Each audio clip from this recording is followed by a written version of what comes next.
Stop. You haven't subscribed to the channel yet. Subscribe now. We have new stories every day. Now, let's go. I found out that my wife is cheating on me. And so far, she and Josh don't know that I know. Josh, by the way, is or was my best friend. I know. It is a cliché, but clichés become cliches because they happen so often. I had no idea how to handle the situation. I couldn't comprehend why he was being intimate with my wife. Don't misunderstand. My wife is quite attractive in her mid-30s, and even after 3 kids, she looks striking in a bikini. But his wife, Carla, is equally stunning, if not more so. Carla stands tall at 5'7", with red hair that cascades to the middle of her back and green eyes that appear to peer into your very soul. I learned her measurements are 36, 23, 34, and I can't deny she had an effect on me. I let things slide for a couple of weeks after finding out about Josh and Heather as I tried to make up my mind about what to do. I loved Heather, and I wondered if there was some way to save our marriage. It didn't seem likely, but I couldn't know for sure until we talked. On Friday, I made up my mind to confront her. On Monday. Why? The 2-day wait. Heather had gotten a call from a very sick friend who needed some help, and she had rushed off to help her. I knew without a doubt that if I called Josh to ask him if he wanted to play golf on Saturday, I'd get Carla, and she would tell me that Josh wasn't there and was off doing something over the weekend. My parents had taken the kids up to their cabin on the lake for the weekend, so no wife and no kids meant that I was going to spend a quiet weekend alone, and it could very well be the last quiet weekend I would ever have. On the way home, I stopped and got a case of beer, and I fully intended to see that all 24 bottles were empty by Sunday night. When I got home, I put on a pair of shorts and a t-shirt and went into the kitchen. Dinner that night was going to be simple. I opened a package of hot dogs and put them in a pan to boil, chopped up an onion, and got a can of baked beans out of the pantry. I dumped the beans in a pot and put it on a burner, then opened my second beer. I was searching the refrigerator for the mustard when the doorbell sounded. Upon opening the door, Carla stood before me. She donned a tank top, seemingly without undergarments, paired with short denim shorts and flip-flops. The outline of her form was noticeable through the fabric of her top, causing an immediate and intense reaction from me. "Are you doing anything important?" she asked, batching it, working on dinner and drinking beer. "Mind if I join you?" "No. In the least I could use the company," I said as I stepped aside and let her in. We walked to the kitchen, and she sat down at the table. I knew she didn't drink beer, so I opened a bottle of Merlot when I poured her a glass. "Dinner is nothing fancy," I said. "Hot dogs and baked beans. Pretty simple stuff I can do." Simple. The hot dogs were boiling, and the beans were bubbling. So I turned off the heat and moved the pans to a cold side of the stove and got 2 plates from the cupboard. I handed Carla one and told her to help herself. She fixed herself 2 hot dogs and spooned some beans on her plate. We sat down to eat, and I asked, "What brings you over? You have any idea where Heather is?" "She went to help a sick friend." "I wonder when it happened." "When what happened?" "When Josh got sick. He seemed quite healthy to me when he left the house." "You do know that Josh is involved with Heather, right? And that they are currently in room 130 at the Arrowhead Lodge?" "I didn't know that they were at the Arrowhead, but I've known for a couple of weeks now that she has been cheating on me." "How did you find out?" "I discovered a piece of a prophylactic wrapper in his pants pocket while doing laundry. He doesn't use them with me because we've been attempting to conceive. I resolved not to have his child if he was unfaithful. I didn't want to risk becoming a single mother in the event of a separation. So I hired a private investigator with some inheritance from my father. They meet for extended lunches, and when he tells me he's working late, he's often spending time with Heather." "How did you learn about it?" "I was in the basement working on a bookcase I'm making. The phone rang, and I picked up the basement extension. Heather must have picked up the upstairs phone a second or so ahead of me, and I heard her say the word lover just as I put the phone to my ear. So I quietly listened while Josh told her they would have to skip their usual long lunch at the Marriott due to an important meeting he had to attend. I got to listen to her tell him that she would miss him and that he was going to have to work hard to make it up to her the next time. You haven't done anything about it. I haven't been able to make up my mind as to what to do.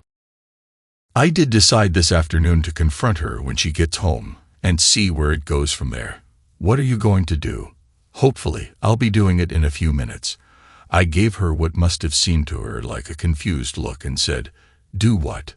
She got up, came over, and sat on my lap. "I've seen the way you look at me, and I know very well that if we weren't married, you would have pursued me. We might both still be married. But we don't owe Josh and Heather any more loyalty than they have shown us."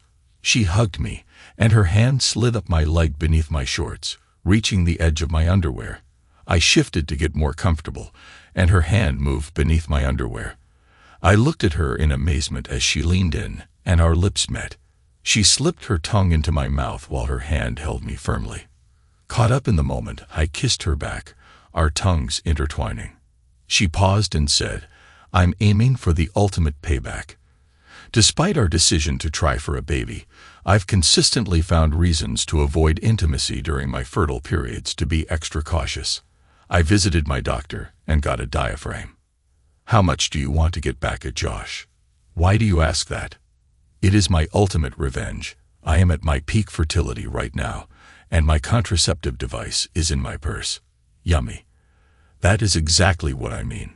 Carla was right. It would be the ultimate revenge to have Josh raising my child, believing it to be his own. I smiled and slid my hand under Carla's tank top, confirming my suspicion that she wasn't wearing a bra as I touched her. She responded with a moan. Her lips met mine with fervor as my other hand ventured under her shorts, revealing another layer she had foregone. I gently caressed her, eliciting a moan and a whispered, "Oh yes." As I continued breaking the kiss, I said, "On Heather's side of the bed. That's where I want you. On Heather's side of the bed." She got off my lap and said, "Let's go." We both quickly disrobed when we reached the bedroom, and Carla's unclothed form was stunning. She had a feature I had only seen in men's magazines. She was completely smooth. I've already noted that Heather was attractive, but I couldn't understand why Josh would be intimate with my wife when he had someone like Carla. Carla seemed to be pondering the same thing. She gazed at my bare figure with a quizzical expression, and when I inquired about her thoughts, she said, "I just don't understand it. You're more in doubt than Josh. So why would Heather want to be intimate with my husband when she has you at home? It makes no sense to me." "Doesn't matter. You are here now. And for the time being, those other two people don't even exist. Take me to bed now." Heather gestured towards her side of the bed with a smile and suggested, "Let's spend time together on my side of the bed. And then we can go to my place and continue on Josh's side." "Deal," I said as she reclined on the bed. I positioned myself accordingly as she raised her legs, urging me to be with her passionately. "Can't do it. Not until I've had a taste." I kissed her smooth skin and continued until Carla cried out enough. "Make love to me." I advanced and pressed on, and our bodies joined intimately. "Oh yes," she hissed. "Fill me, love her. Fill me and embrace me tightly." I did, as the lady requested. We were engaged in a passionate encounter filled with intense sounds that echoed off the walls. She pleaded with me to continue her words, fueling my desire. I was determined to satisfy her first. As Carla reached her peak, I could no longer restrain myself. I reached the climax, releasing into her. We were both sweaty and gasping for breath when I withdrew and collapsed onto the bed beside her. Carla propped herself up on an elbow and gazed down at me. "I can't believe this. I just can't believe this. Heather can have this, and she wants my husband." Her hand reached for me, and she began to caress me gently. I felt a twitch, and Carla whispered, "Good boy, showing signs of life." And that's a good thing, because we ain't even close to being done yet. "Lover, She moved down and began to caress me with her mouth. Her actions quickly revitalized my once dormant excitement. She then paused, shifted her position, and with a playful declaration of my turn to ride, she began to move rhythmically atop me. Carla and I reached a point of intense passion, and I shifted her position so that she lay on her back. Our connection deepened, and we shared a moment of peak intensity. As we rested afterwards, she said, "You weren't going to make me go home tonight, are you?" "Silly girl," I said as I pulled her to me. We fell asleep, wrapped around each other. I woke before Carla did in the morning, and as I lay there looking at her, I couldn't help but think that my actions with Josh's wife didn't make me any better than Heather. I could rationalize it by saying that Heather's infidelity released me from my vows. She did so I could write. What's good for one is good for the other, right? Turnabout is fair play, right? But for me, the bottom line was that I had been unfaithful to my marriage. I couldn't claim the moral high ground when I confronted Heather. True, she didn't know what I had done, but I knew. I hadn't noticed that Carla was awake until she said, "You look deep in thought. What are you thinking?" I told her, and she said, "I made the same promises you did when I married Josh. So I guess that makes me unfaithful too. But I don't see it that way. Josh made the same vows as I did, and then he broke them to me. That meant we had a contract. And if we were dealing in law, if I remember correctly from my business law classes, Josh would be in breach of contract, and the contract could be declared null and void. I know marriages aren't handled that way. But it doesn't change the fact that Josh and I had a contract, and he broke that contract with me. That means, at least to me, that I no longer have to honor that contract, unless I choose to. You need to look at your marriage the same way you aren't being unfaithful. You are only doing what her breach of her contract with you has freed you up to do. Enough of this talk. Take me out and feed me. And then we need to go to my place and reclaim Josh's side of the bed and work on starting a family." Her hand began to glide down my body, and as it reached my lower abdomen, I could feel a growing excitement. We became passionately involved, and if she wasn't expecting, by the time we fell asleep at her place, it certainly wasn't due to a lack of effort.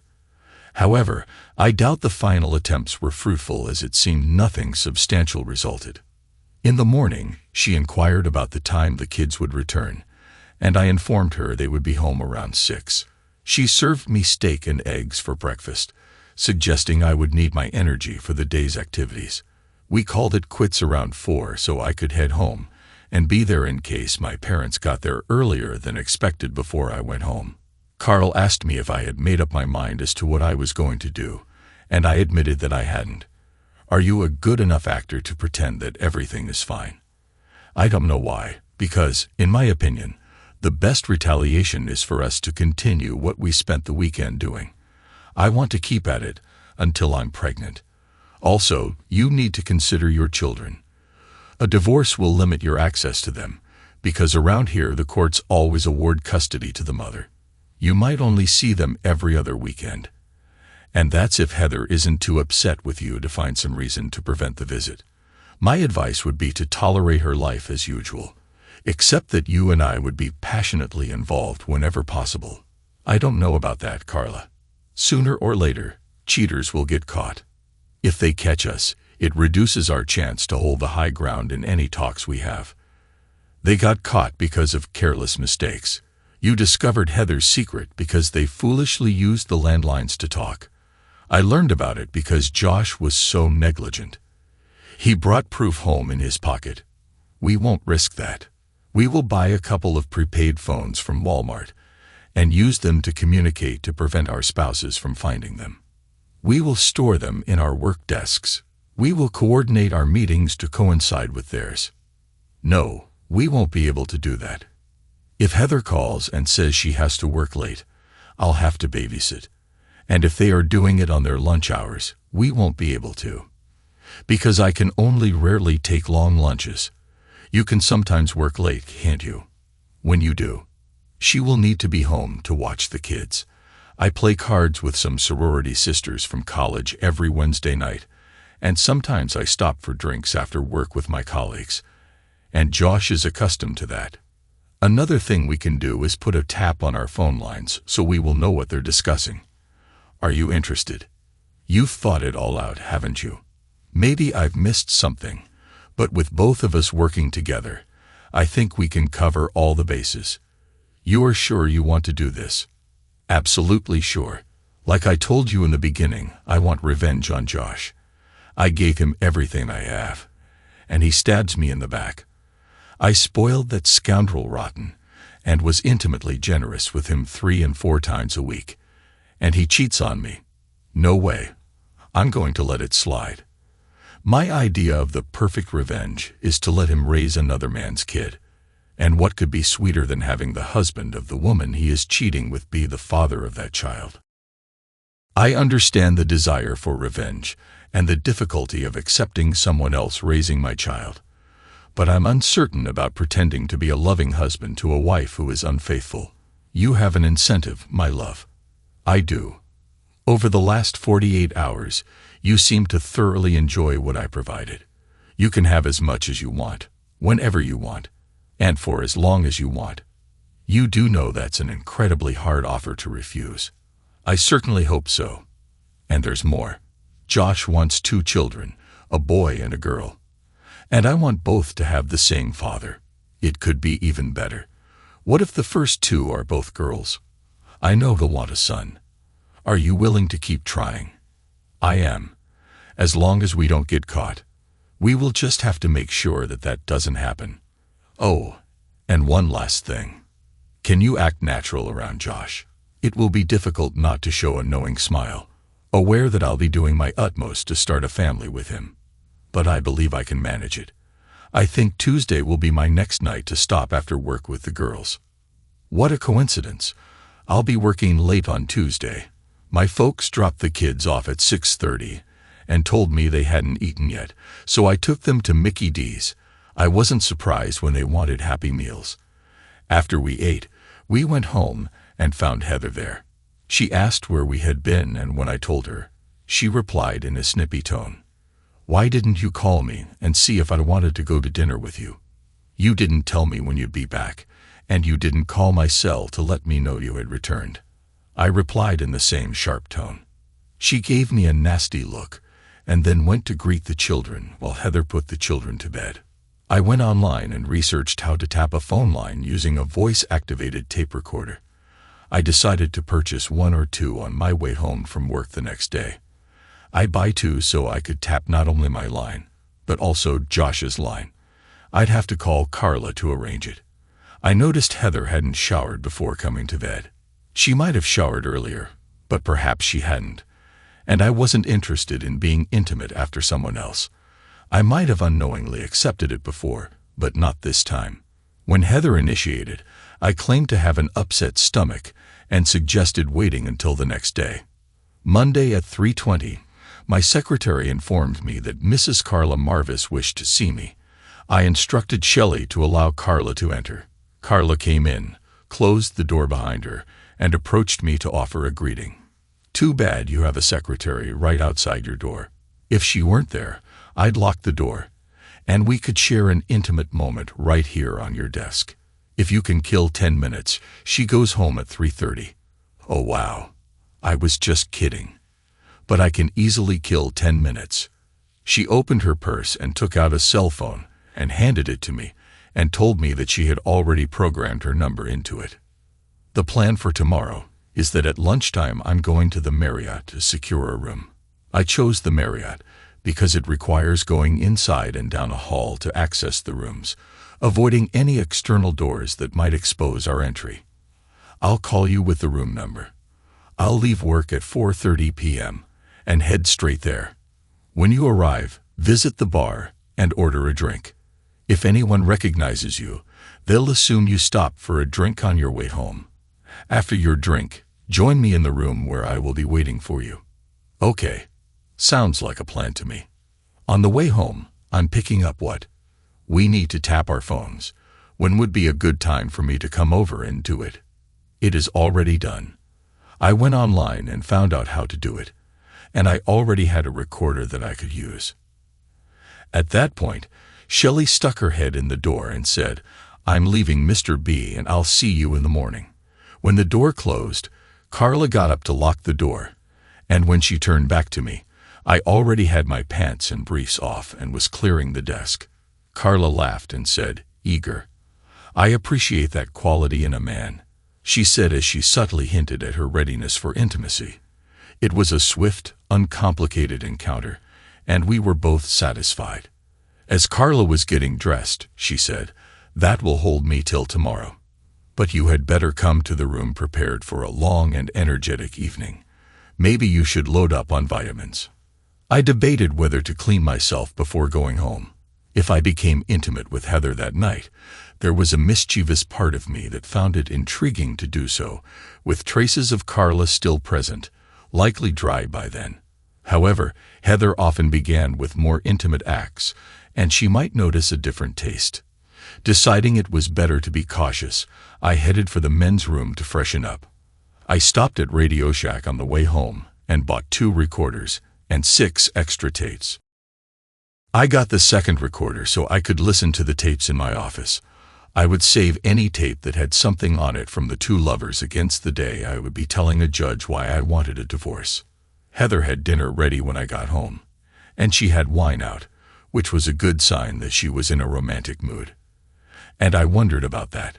She had spent the weekend with her lover, and she comes home wanting more. Was she developing an insatiable desire, or did she just enjoy being with her unsuspecting husband after being with her lover? Maybe someday I'd find out the answer to that one. Intimacy with Heather was always satisfying, and she was open to various experiences. She was skilled in providing pleasure, though not quite as adept as Carla, and she was open to different forms of intimacy.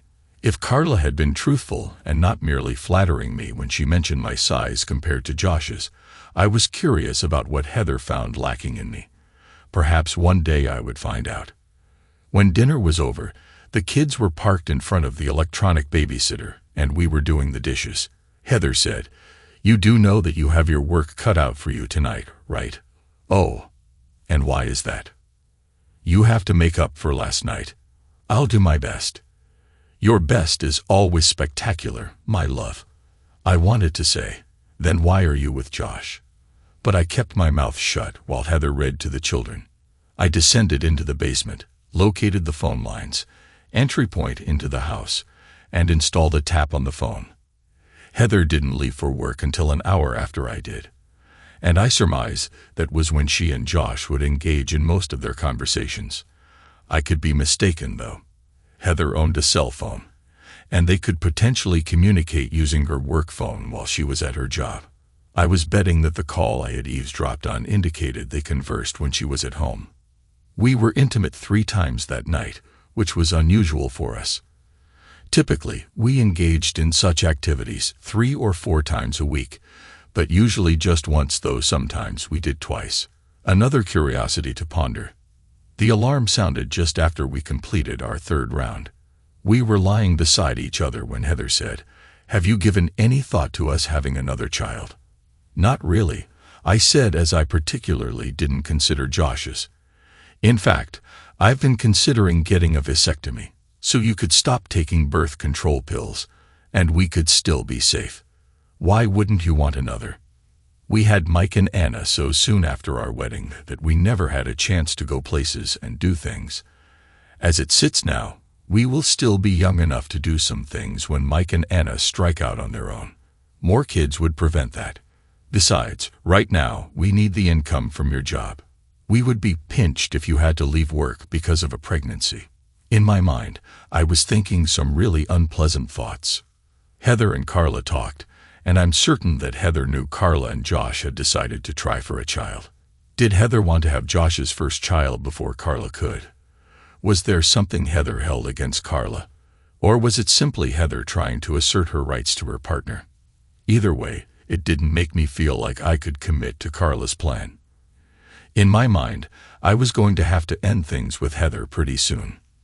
Then I had a very, very bad thought where Mike and Anna, even mine, I was going to have to find out.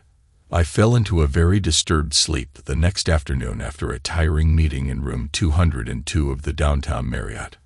I shared my concerns with Carla.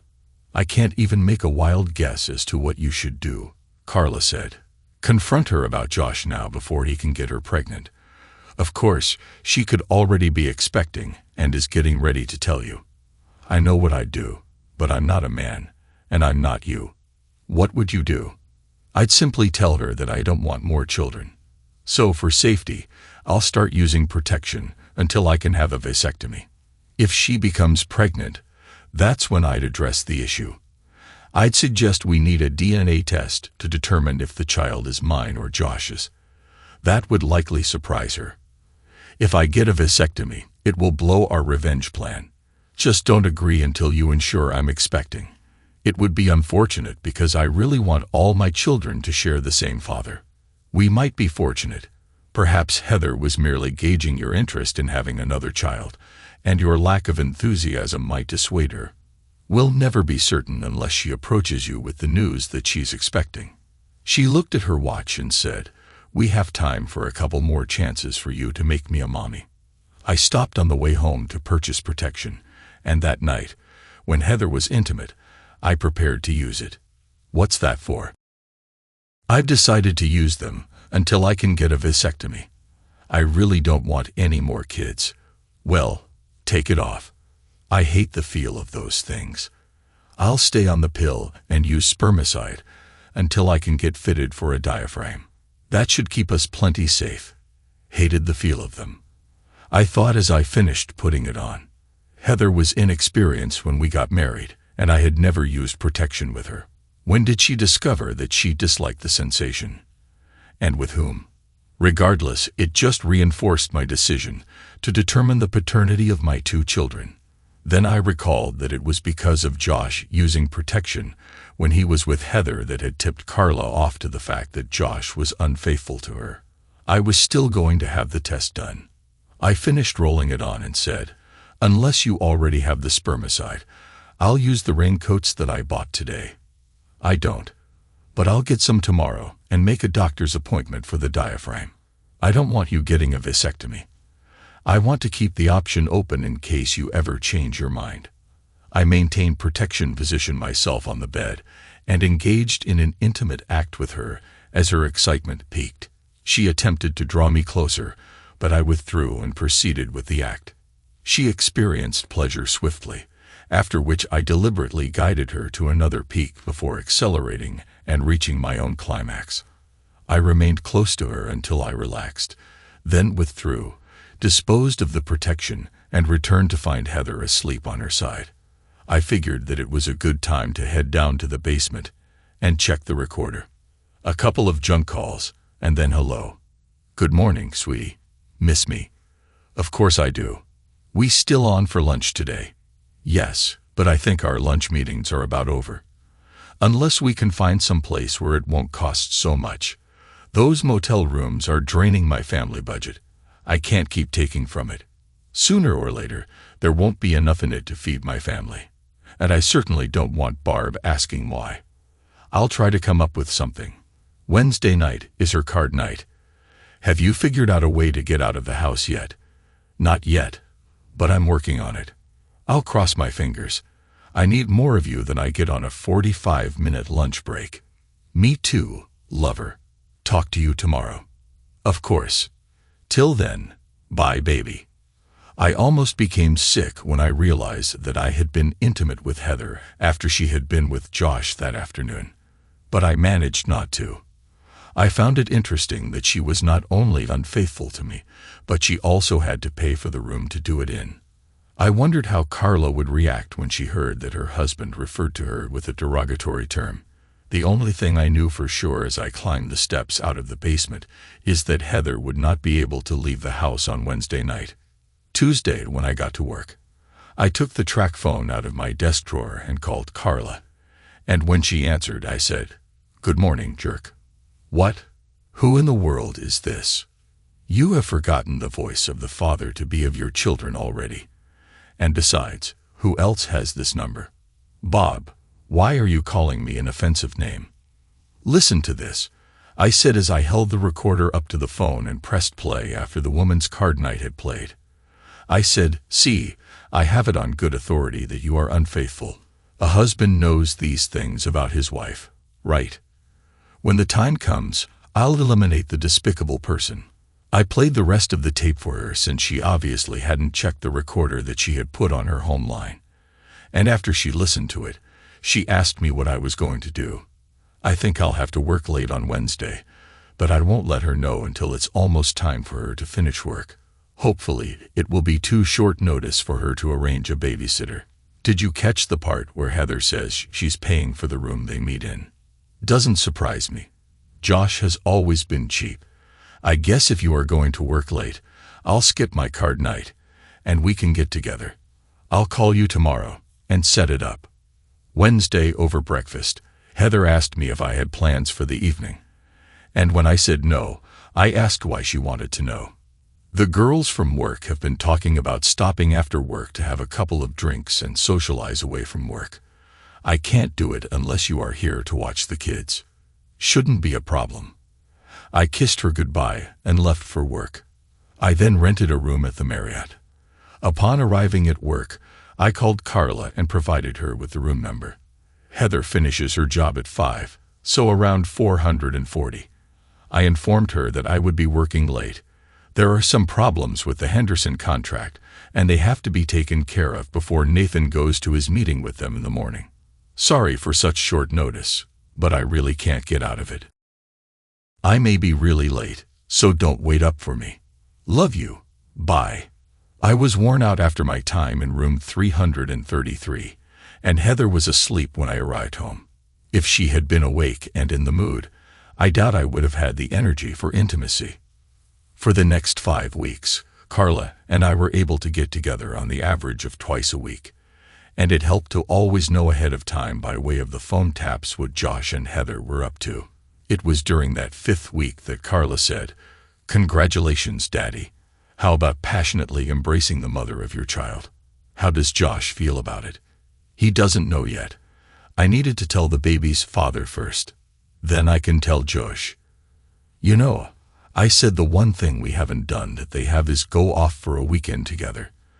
I think we owe it to ourselves to have one to celebrate your pregnancy. We just need to do it without the two of them putting 2 and 2 together and coming up with the right answer." Funny that you should bring that up at this exact time. Josh has to fly to San Diego to handle some detail or other with his father's estate. He is going over this weekend, so he can visit with some relatives before going to see the attorney on Monday. If you can come up with a way to get out for the weekend, we can go someplace, and neither one would have any reason to think about it. I think I can do it. I got off the bed and got my cell phone and called my brother, who lived in Akron. When I got him, I asked him to call the house just after I left for work in the morning and to tell Heather that I need to come home for a family emergency of some type over the weekend. I told him I'd call him later and clue him in as to what was going on. He said he would take care of it, and we said goodbye. I turned to Carla and said, "All that's left is to decide where we want to go." The next morning, Heather called me on my cell about 5 minutes after I left the house. "You need to call Bill as soon as possible. There was a family emergency, and he needs to talk with you. I'll call him as soon as you hang up." I waited until I got to work, and then called Bill. "What's up?" I explained the situation to him, and he assured me that I could rely on his help whenever I needed it. I trusted him because he despised unfaithful individuals. He was a single father because his wife had been unfaithful after she passed away in a car accident.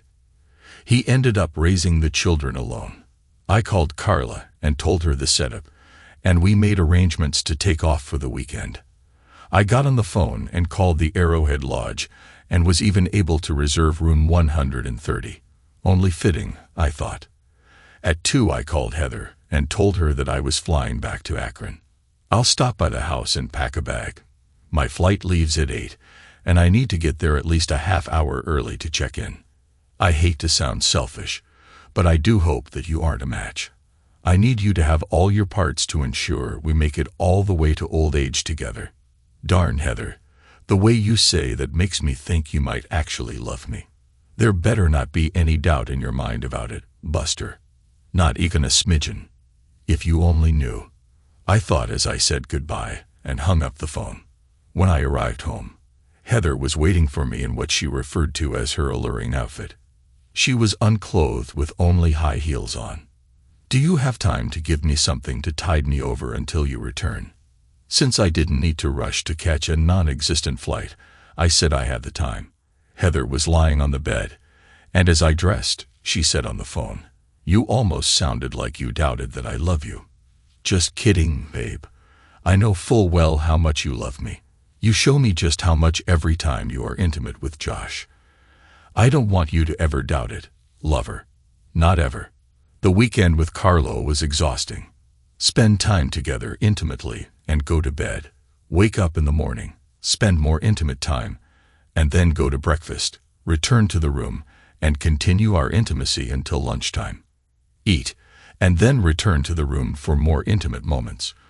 Go out and sit by the pool for a while, then return to the room for intimacy. Go out to dinner, enjoy a few drinks and dance a little, and then return to the room for more intimate time. Repeat the next day, and then once more. When we woke up Monday morning, we promised each other that we would do it again, and then headed home. Heather was at work when I got home, so I went to the basement and checked the recorder. The first call on Friday morning was Bill.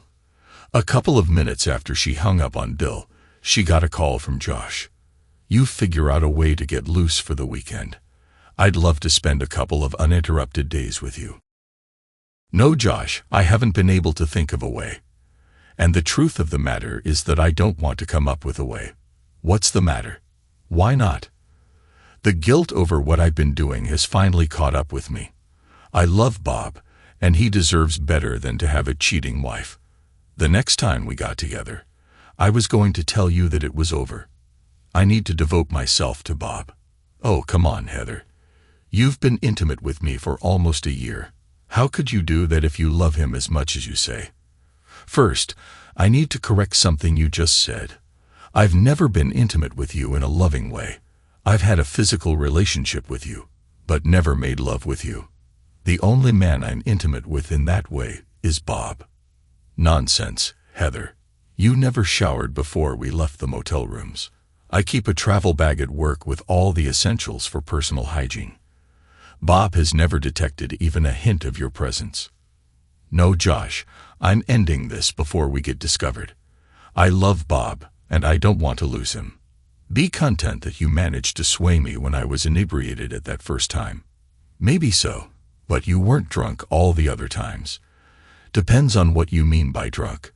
I was intoxicated with the excitement I got from being with Bob after you and I were intimate. I wanted to see if the thrill would be there if I was sober. So I let you and I be together a second time, and it was. That is the only reason, I continued. We've managed to keep it a secret for a little over a year, but I've come to realize that the feeling I get from going to Bob after being with you isn't worth the risk of losing him if we got caught. Enjoy your time in California, Josh, and when you return, don't contact me. Goodbye. Interesting. I thought as I pulled the tape and inserted a fresh one. I unpacked and headed to work around 11. I called Carla, and when I said hi, she said, "Miss me already? You know it's attractive. I have something I want you to hear. If it is Friday's phone conversation, I've already heard it." It seems she came to her senses and recognized she could lose you. What's your plan? I'd already made up my mind to hang in there until the kids turned 18, and I can't see anything that would make me change my mind. If she meant what she said to Josh, it will make it easier to stick it out. But the trust is gone. Even if she does break it off with Josh, and they never get together again, how do I know that? Somewhere down the line, she won't start missing the thrill and excitement of cheating and hook up with some new guy. You could always hit her with, "If you are really through with Josh, maybe we can move on." But you get no second chance. No, I couldn't. That would give up the information that I have a tap on the phone. And like I said, the trust is gone. I'm going to need a way to keep track of what she is up to. Besides, she knows me, and she would know that if I knew, I would have shared it with you. She might tell that to Josh, and that might get him to thinking. And we don't want that. Is that your roundabout way of saying that we are going to keep on going? You heard the tape. They've gotten away with it for a little over a year, and you and I have only been at it for a couple of months. They owe us another 10 or 12 months. And then, of course, there are the penalties and interest that could make it even longer. Carla and I continued to meet about twice a week until her 7th month. She was willing to continue, but she was so large with the babies that I was concerned I might hurt her. That's right, babies. The ultrasound revealed that Carla was expecting twins. She gave birth to 2 beautiful little girls. True to her prediction, Josh wanted a son. So 2 years after the birth of the twins, I got her pregnant again. And this time the ultrasound said it was a boy. We made love until her 8th month, and then we called it quits. We both felt that we had gotten away with it long enough, and to get caught at that point would turn Carla into a single mom with 3 kids to raise. And neither of us wanted that. As Carla put it on our last time together, the aim was to exact revenge on the unfaithful scoundrel by making him raise another man's children. I must remain married to him for this to occur. Josh received a promotion that required him to move, and I haven't seen or talked to Carla since they moved. However, I do think of her often and fondly. It has been 6 years now, and as far as I know, at least according to the telephone tab, Heather hasn't become involved with anyone else. However, she and Josh had managed to conceal their affair for over a year before I discovered it, and I was completely unaware. She might have become savvy enough to stop using the home phone for such matters, but I monitor her closely.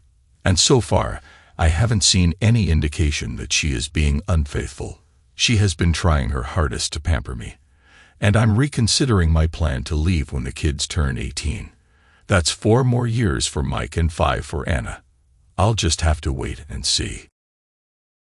Thanks to everyone who took the time to listen to today's stories. If you enjoyed it, please consider liking and subscribing if you haven't already. Feel free to share your thoughts on the events in the comments below. Take care.